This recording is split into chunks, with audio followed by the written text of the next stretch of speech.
نحمده ونصلي ونسلم على رسوله الكريم اما بعد فاعوذ بالله من الشيطان الرجيم بسم الله الرحمن الرحيم والذين يؤمنون بما انزل اليك وما انزل من قبلك وبالآخرة هم يوقنون صدق الله العظيم الصلاة والسلام عليك يا سيدي يا رسول الله وعلى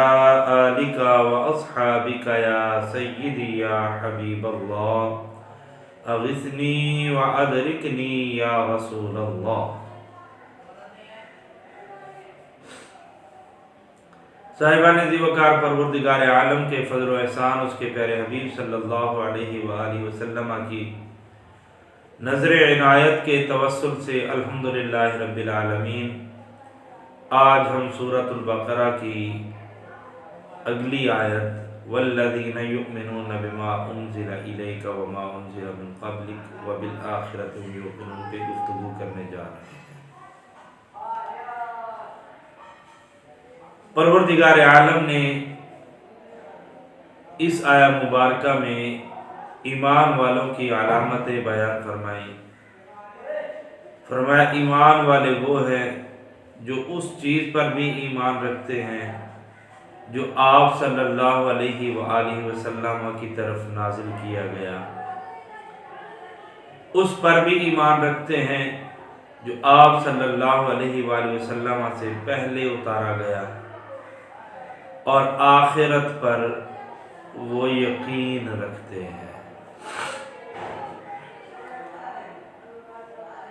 صاحبان ذی وقار مفسرین نے یہاں پہ گفتگو کی، انہوں نے کہا اگر اس آیہ مبارکہ کو ہم الگ تصور کریں الذین یؤمنون بالغیب ویقیمون الصلاۃ ومما رزقناہم ینفقون، یعنی عبارت کے اعتبار سے اگر اس کو الگ تصور کریں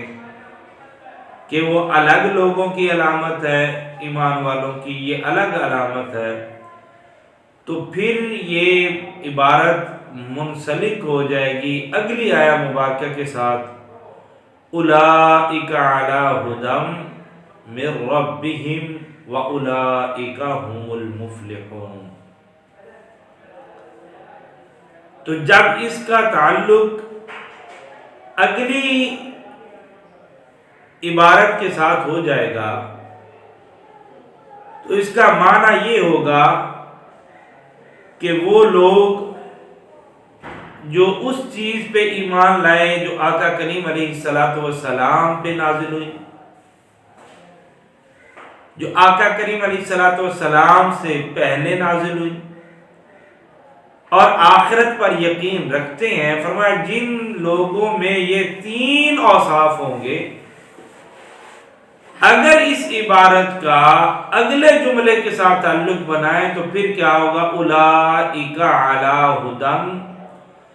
تو پھر یاد رکھو قرآن کہتا ہے جس میں یہ تین وصف ہوئے وہ اللہ کی طرف سے ہدایت پر ہوگا،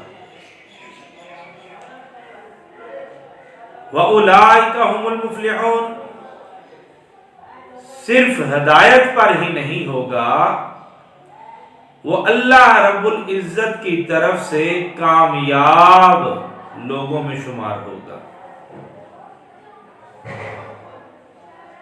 اگر اس کا عطف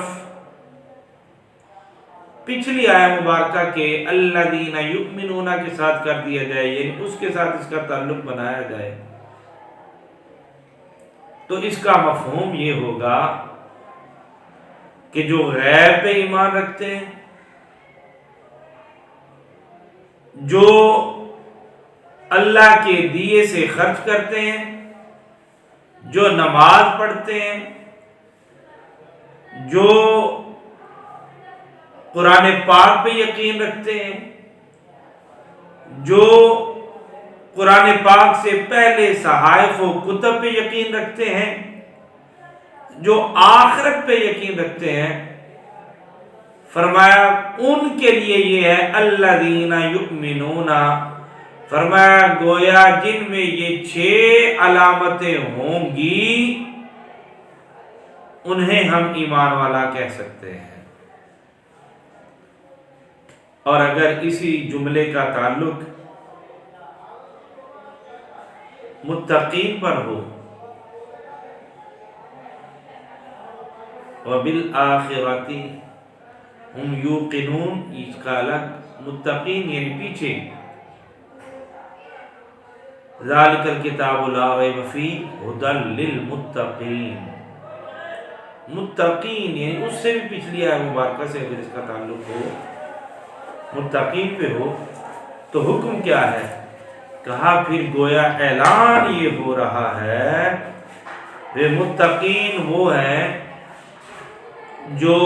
غیب پہ بھی یقین رکھتے ہیں، نماز پہ بھی یقین رکھتے ہیں، رزق بھی تقسیم کرتے ہیں، قرآن پاک پہ بھی یقین رکھتے ہیں، پہلی کتب کے اوپر بھی یقین رکھتے ہیں، اور آخرت پر بھی یقین رکھتے ہیں۔ فرمایا جس پہ یہ ساری علامتیں ہوں گی وہ پرہیزگار ہوگا، اور جو پرہیزگار ہوگا الذین یؤمنون، اسے ہم ایمان والا کہہ سکیں گے۔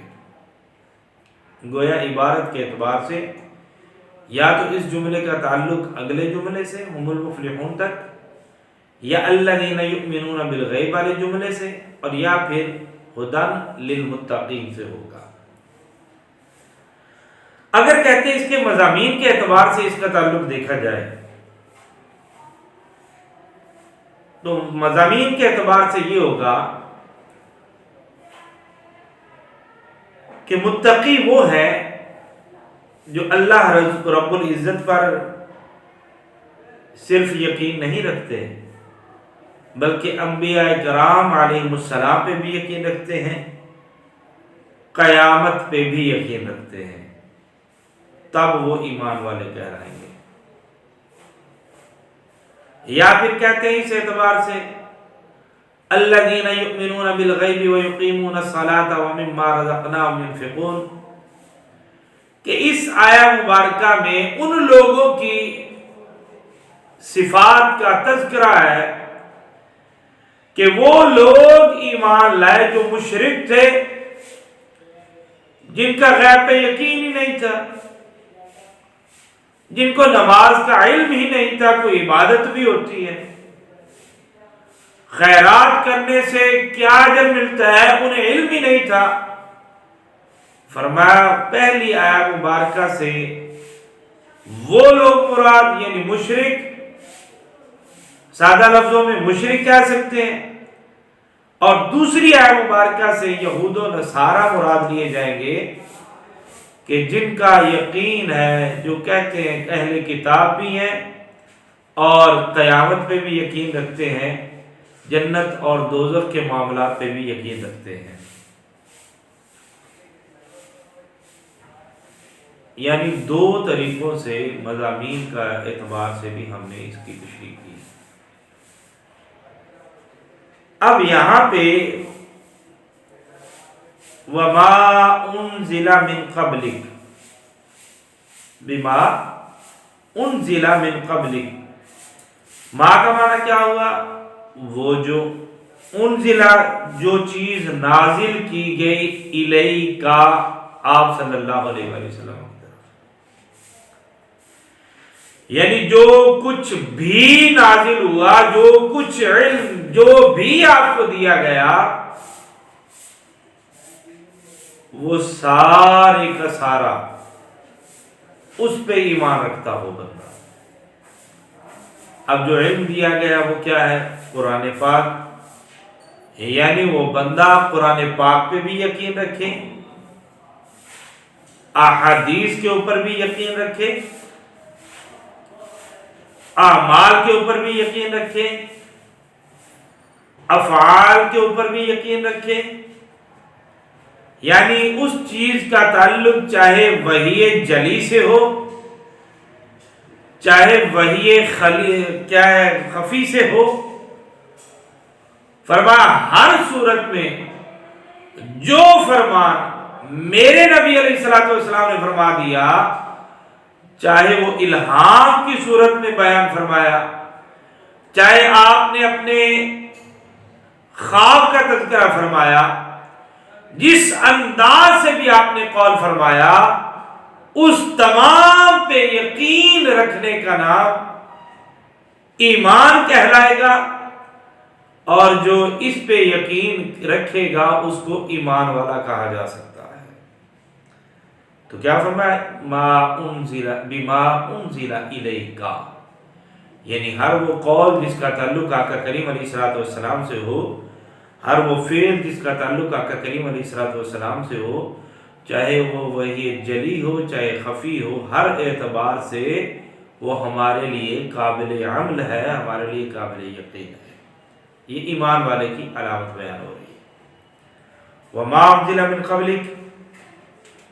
اور جو آپ علیہ الصلوۃ والسلام سے پہلے نازل ہوا۔ اب پہلے کیا نازل ہوا؟ 3 آسمانی کتابیں اور 313 صحائف، یہ سارے کے سارے، اور ان کے ساتھ انبیاء کرام، رسل اعظام، اور اللہ کی ہر اس نشانی پہ یقین رکھنا جو پروردگار عالم نے نازل کی، یعنی تورات، زبور، انجیل، اور سیدنا آدم علیہ السلام سے لے کر سیدنا عیسیٰ علیہ السلام تک جتنے انبیاء کرام آئے، جتنے رسل اعظام آئے، یا دیگر جو بھی صحائف نازل ہوئے، ان تمام پہ جو آدمی یقین رکھے، ان کے ساتھ ساتھ قرآن پہ یقین رکھے، جب ان چیزوں پہ وہ یقین رکھے گا تب جا کے وہ ایمان والا کہلائے گا۔ تو آج کی اس گفتگو میں یہ بات ہمارے لیے واضح ہو گئی کہ ایمان والے کے لیے 6 چیزوں کا ہونا ضروری ہے، جو ان 2 آیات مبارکہ کے اندر بیان کی گئیں۔ الذین یؤمنون بالغیب ویقیمون الصلاۃ ومما رزقناہم ینفقون والذین یؤمنون بما انزل الیک وما انزل من قبلک۔ یہ 5 اوصاف ہم نے بیان کیے۔